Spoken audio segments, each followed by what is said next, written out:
you don't fully read because you want a baby so badly you do anything. I felt dizzy, my vision narrowing to a tunnel. What are you saying? You were born 9 months later. Perfect. Healthy. Everything we dreamed of. He smiled sadly. But there was a condition. He said he'd need to monitor you. Periodically. He wouldn't explain why, just that it was part of the arrangement. The man in the photos, I whispered. Dad nodded. He never approached you, never interfered.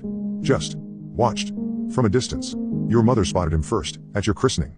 Then your first day of kindergarten. We were terrified, but every time we tried to confront him, he'd vanish. Eventually, we realized he wasn't trying to harm you. He was observing. My hands shook as I gathered the photos, examining each ghostly appearance with new understanding. What did he do to me? What am I? You're our daughter, my father said firmly, gripping my hand. Whatever arrangement was made, whatever he did, it doesn't change that. But it changes everything else. I pushed back from the table. Some stranger has been watching me my entire life because of a deal you made.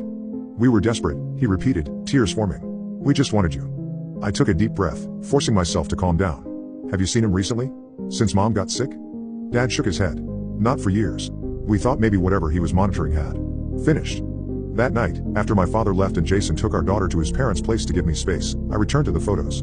If this man had been watching me my whole life, I wanted to know everything I could about him. I examined each appearance chronologically, noting changes. His coat never changed, but his posture did. In my childhood photos, he stood straight, alert. By my teens, he seemed to be leaning on something, a cane, perhaps.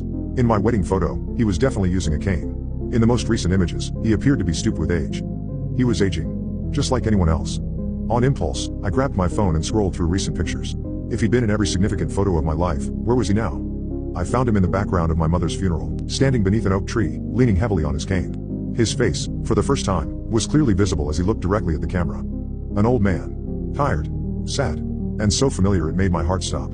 He had my eyes. My mother's eyes. With shaking hands, I picked up the most recent family photo, taken at the hospital the day my daughter was born. The man stood in the corridor outside my room. And next to him, partially obscured but unmistakable, was a second figure. Shorter. Feminine. In a dark coat. A woman I'd never seen before. But my daughter would. I understand now. I know what the arrangement was. What my parents agreed to. Every generation. A watcher for each child. My unknown grandmother watched my mother. My unknown grandfather watched me. And now, someone is watching my daughter. The cycle continues. The arrangement stands. I should be terrified. I should be calling the police, taking my family and running. Instead, I find myself strangely comforted. Protected, even. All those moments when I felt someone watching over me, they were family I never knew I had, keeping silent vigil. I've started taking more photos, looking for the woman in the dark coat. Wondering if, someday, my daughter will come to me with the same questions. Wondering what I'll tell her when she does. For now, I tuck the photographs away and wait. For understanding. For answers. For the moment when our eyes, those distinctive family eyes, will finally meet.